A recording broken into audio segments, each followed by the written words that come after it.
Tommy. Bueno, hoy es lunes 25 de octubre de 2021. Nosotros salimos del primero B del Colegio Ort, de Liceo de Mauro. Venimos a entrevistar al señor Luis Úbeda Querol. Bueno, la primera pregunta es, ¿cuándo naciste y cómo está conformada tu familia?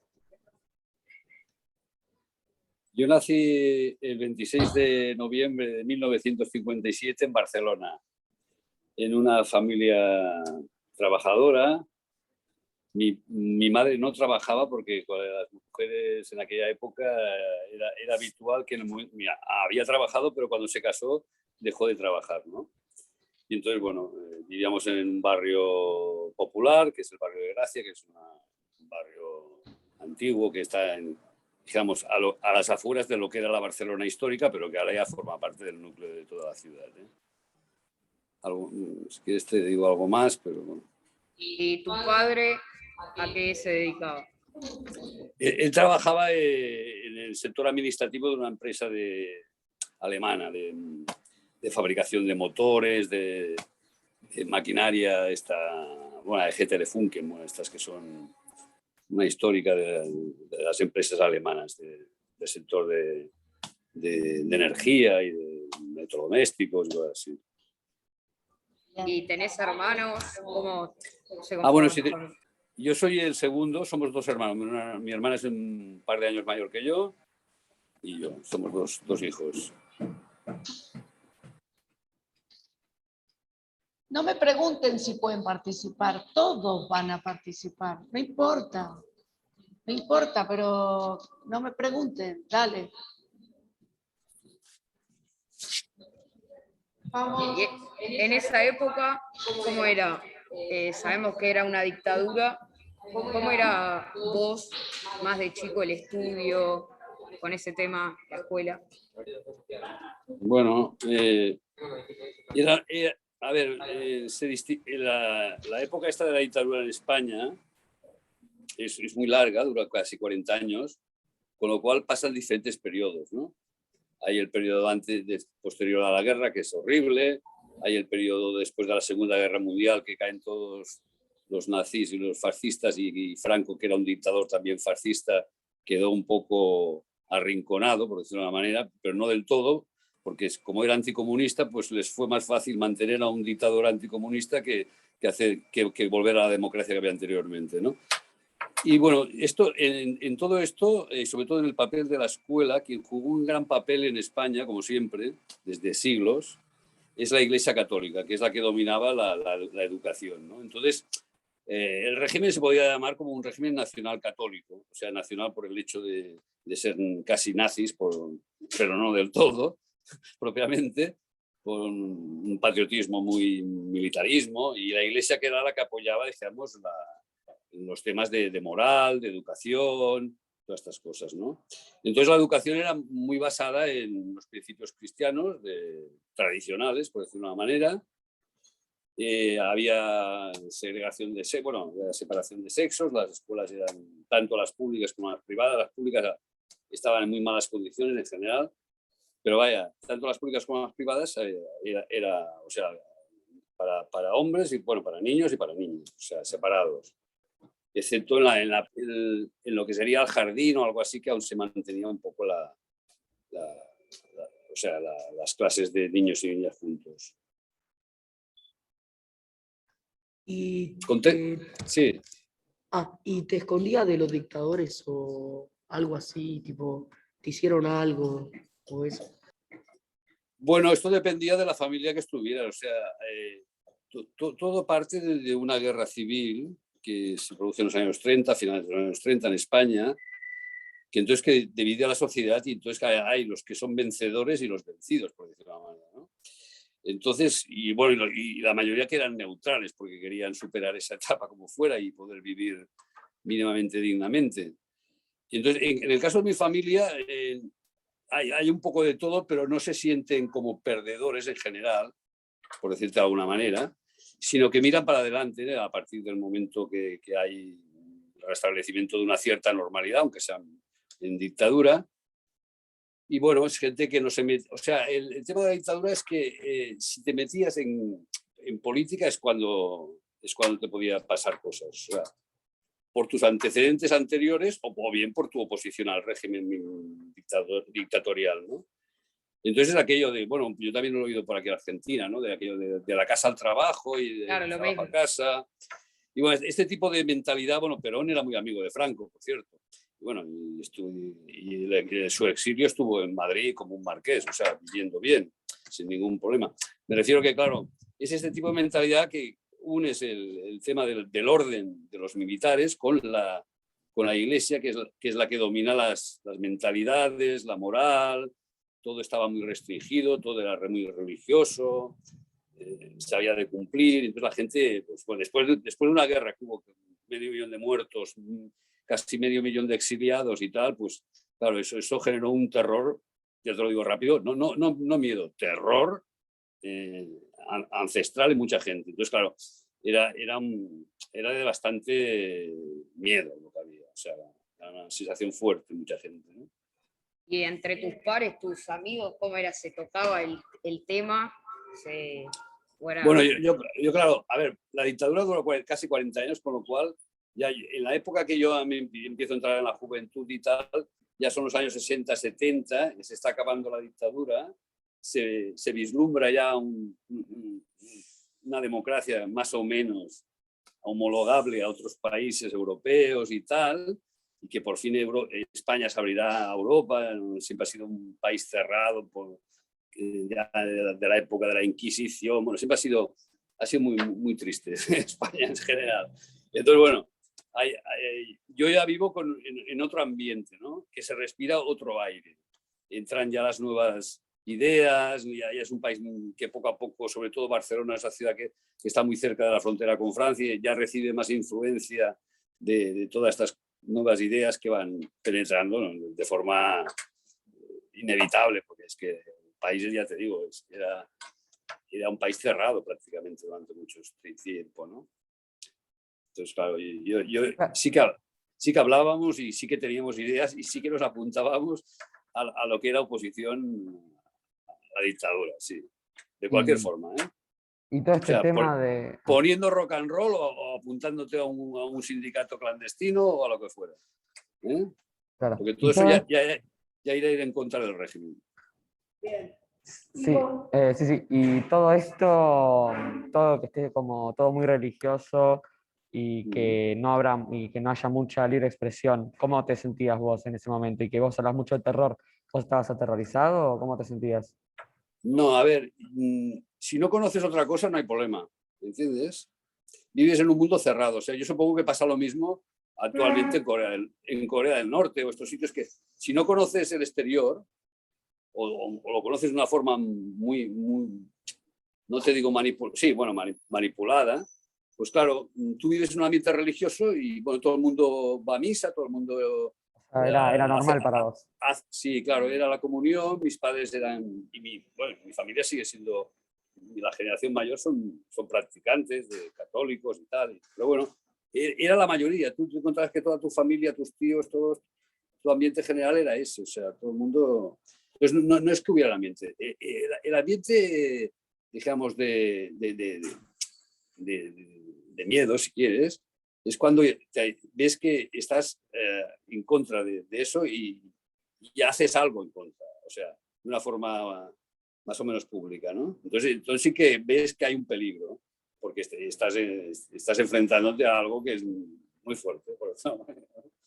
Pero vaya, los jóvenes lo asumen siempre.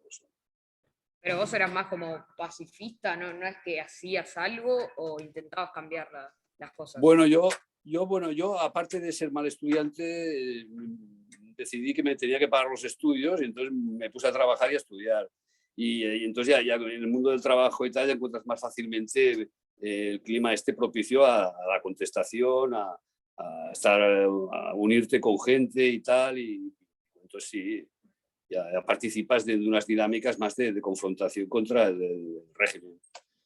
Y aparte, claro, yo ya soy de la última época, entonces ya era muy evidente que eso no podía ser, ni que fuera por la muerte física del dictador, que el dictador se murió en la cama, o sea, no, y con todos allá saludándole y tal, o sea, que se hicieron los honores, vino Pinochet allá de entierro, bueno, fue un número, ¿no?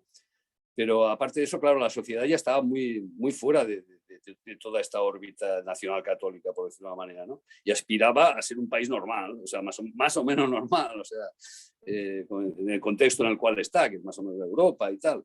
Y claro, eso caía por su propio peso, que tarde o temprano, pero queríamos que fuera lo más temprano posible, porque el régimen quería perpetuarse, evidentemente, de alguna manera, y bueno, y consiguió lo que consiguió, evidentemente, nos metió un rey que, bueno, vino de tal, o lo que tú quieras. O sea, que no fue un cambio. El problema es que había dos opciones muy claras después del franquismo, ¿no? Reforma, que era que cambie todo para que no cambie nada, o ruptura, que era plantear una asamblea constituyente, para que entendamos que lo que está pasando en Chile, por ejemplo, ahora, ¿no? O sea, crear algo de nueva planta.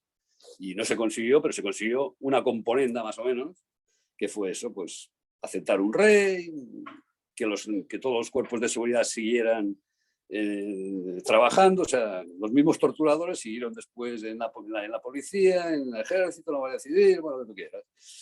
Y bueno, pero así se consiguió, pues, atravesar ese desierto que fue muy largo, así, demasiado, ¿no? Pero bueno.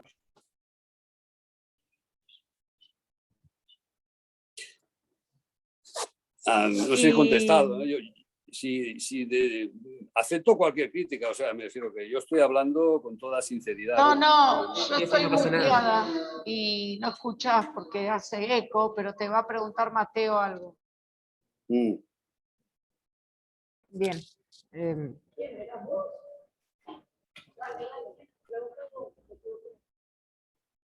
Te quería preguntar, ¿quién fue la persona más importante en tu infancia? ¿Que más te ayudó? A ver, siempre hay algún profesor, algún maestro que te abre la mente, por decirlo de una manera. Después contactos personales que estableces en temas de trabajo y tal, que también han sido personas que te han ayudado a formarte, te han ayudado a entender el mundo que tú quieres, a lo que aspiras. Y concretamente sería eso, más o menos, sí. ¿Y cómo describirías en pocas palabras esa época para que entendamos nosotros? ¿La época de la dictadura? ¿La dictadura? Sí, sí. Bueno, yo te hablo de la dictadura de los 50, 60, 70, más o menos. Ya te digo, era un régimen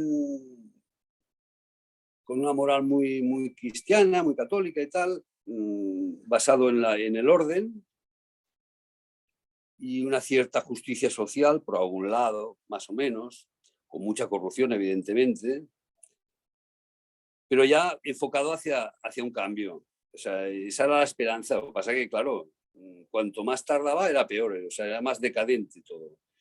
Y lo que se hubiera podido hacer en el año 45, cuando perdió Hitler y Mussolini, haber cogido a Franco y enviarlo al exilio y poner una democracia, no. Tuvo que pasar 30 años más para que el tío se muriera y tal. Entonces, claro, era una descomposición y era una situación que había que superar, pero claro, el problema es que había mucha gente que también apoyaba ese régimen, ¿no? No solo los militares, sino ya todo lo que llaman el franquismo sociológico, que era gente que más o menos había, porque coincidió también con una época de prosperidad económica, sobre todo el último periodo.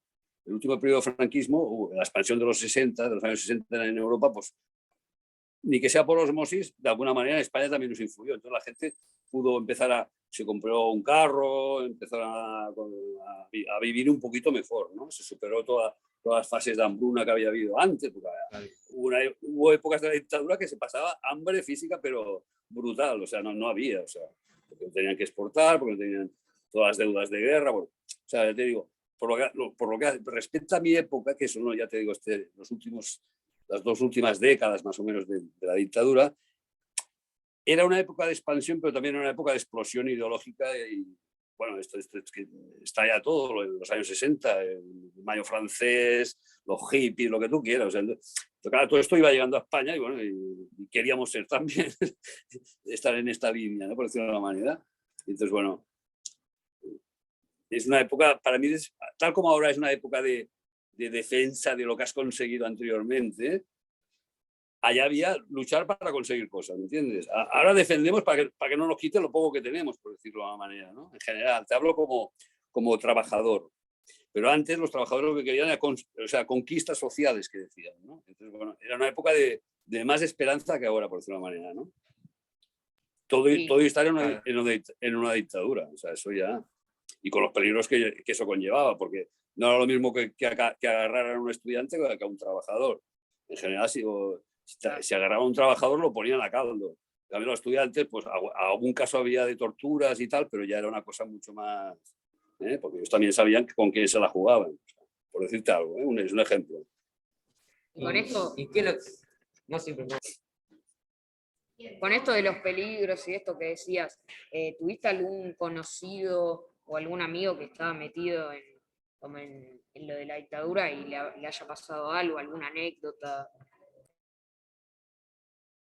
Hombre, gente bueno, de todo hay, o sea, gente que en general, pues bueno, desde estudiantes que fueron represaliados por estar en un acto, una asamblea Explica, estudiantil. Entonces, Luis, qué es represaliado.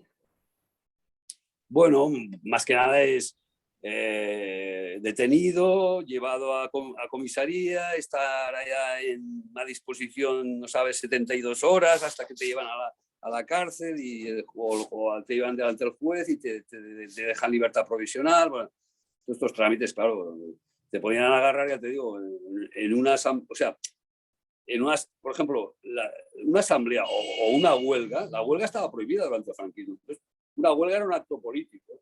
Si los trabajadores hacían una huelga, pues se la jugaban de que apareciera por allá la Guardia Civil, la policía o quien fuera y los detuvieran, les montaran un juicio y cualquier cosa. O sea, que había represalias, claro. Y entonces, bueno, había listas negras, gente que ya estaba, o sea, que no la contrataba la patronal, para que me entiendas y tal. Y en el mundo estudiantil también, o sea, te expedientaban, entonces te sacaban de la carrera que hacías, bueno, los estudios que estaban haciendo, y tenías que ir a otro sitio. Bueno, hay una casuística muy amplia de lo que era la represión.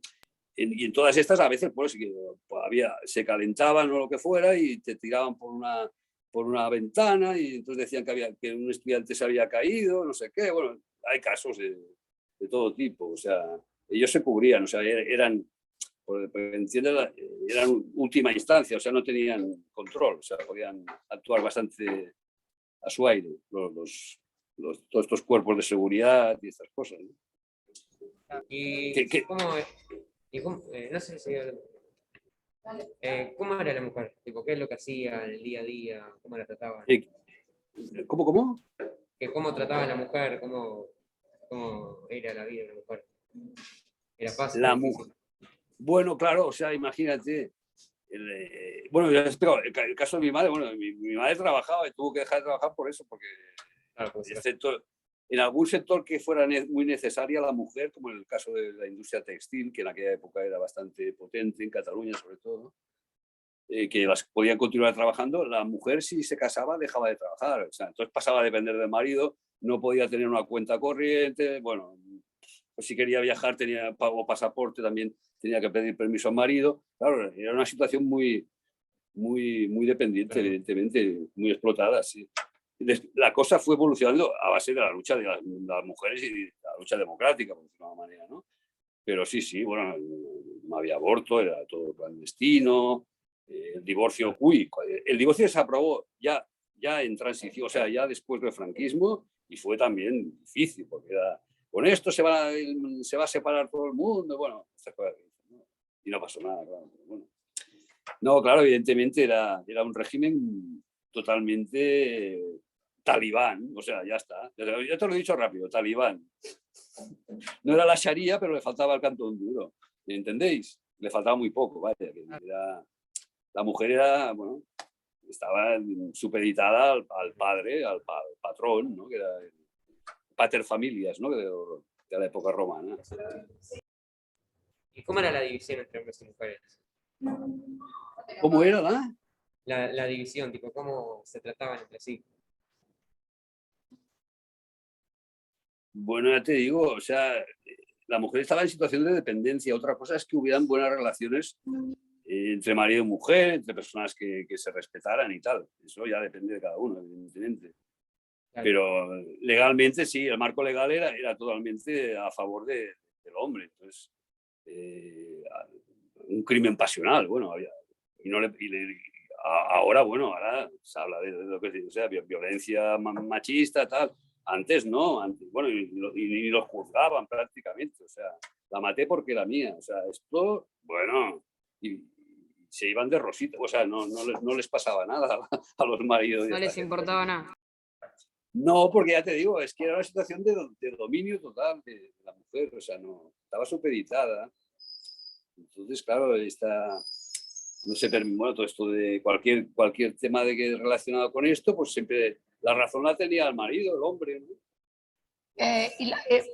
Pero vos podés contar algo de la primera parte, cómo se conocían hombres y mujeres. ¿Cómo era el tema? ¿Cómo se conocían hombres y mujeres? Sí, acordate de Quesada y todos esos, para salir Bueno. o algo. No, pero a ver, ya te digo, era todo muy controlado, siempre había la censura eclesiástica que estaba en todas partes, o el padre, ¿cómo le llamaban aquello? Uno que te orientaba y te daba consejos, bueno, claro, te daba la bronca más que nada, pero bueno, existía este tipo de control social.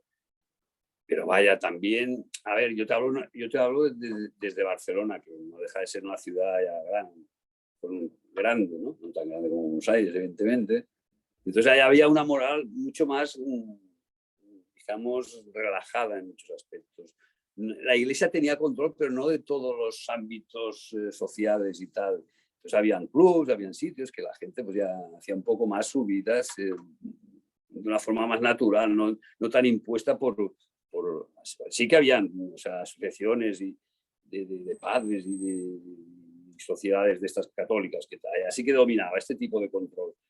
Pero fuera de eso, pues podías estar un poquito más a tu aire, porque quieras o no, había mucha gente que no era. No. Lo que pasa es que tenías que aparentar, sobre todo en pequeños núcleos y tal. Pues, por ejemplo, el hecho básico de los domingos hay que ir a misa, o bueno, para que me entiendan, o el sábado, bueno, estas cosas, los católicos los domingos van a misa. Pues eso tenías que respetarlo porque era muy evidente que si no quedabas marcado, ¿no? Claro, ¿y También qué la cosa. pasaba? Perdón. Dime. ¿Qué pasaba con eso de la religión? Si no eras cristiano, ¿cómo era? Porque la sociedad era como muy de la iglesia, manejaba Sí, mucho. al 100%. No existías. O sea, no había. No, a partir de una cierta época se aceptó algún tipo de iglesia, tipo protestantes y tal, pero es que tú piensas que la iglesia actualmente aún tiene alguna cadena de televisión y radios y tal. Entonces, bueno, el dominio suyo era total, o sea, la censura eclesiástica funcionaba tanto a nivel de cinematografía, libros, imprenta, lo que tú quieras. O sea, me refiero que había mucho, esto lo tenían controlado ellos. O sea, fue la parcela que los militares les dieron a la iglesia, ¿no? Sobre todo la educación, la moral, todas estas cosas, ¿no? Y entonces, claro, aparentemente, ya te digo, era 100%. Claro, había gente que se escapaba de ese 100%, evidentemente, pero bueno, era un fervor total. O sea, no había. Si tú te educabas en un núcleo de esos, no veías otra cosa prácticamente. ¿Y vos pensaste irte de España? Pensé de España, jamás, no. No, ¿por qué? Pero por la dictadura y tal. Era muy joven. Sí, O por sea, la yo pienso dictadura. que yo cuando acaba la dictadura tengo 17, me parece. Sí, no llevo los 18 años y estaba, pues bueno, empezando a la universidad, tal, bueno, y haciendo lo que podía, trabajando. ¿Tus papás quisieron irse a España? No, porque mi padre trabajó siempre y tal, y no, en este sentido no tenían. Sí que hubo bastante inmigración económica en los años 60, por ejemplo, ¿no? Y cuando la crisis, pero era por motivos sobre todo económicos. Bueno, había algún caso también de exilios políticos, como siempre, ¿no? Pero porque es una cosa que ante una dictadura es fácil que hayan casos de opositores. Pero en general, en el franquismo lo que hubo más fue migración económica a Europa, ¿eh? la época de los 50, a partir de, sobre todo a partir de los 60. Porque primero fue una migración interior, o sea, del sur al norte. Al norte están las regiones más industrializadas en España, o estaban. Y después ya a partir de los años 60, que es cuando hubo un plan de estabilización económica y tal, y entonces y hubo demanda de mano de obra, muchos se fueron a Alemania, Suiza, Francia, eso sí, hubo una época. Pero en mi caso no, ¿eh? Escúchame, Luis, se va a cortar, salimos y volvemos a entrar, ¿sí? Vale, de acuerdo. Dale, vale.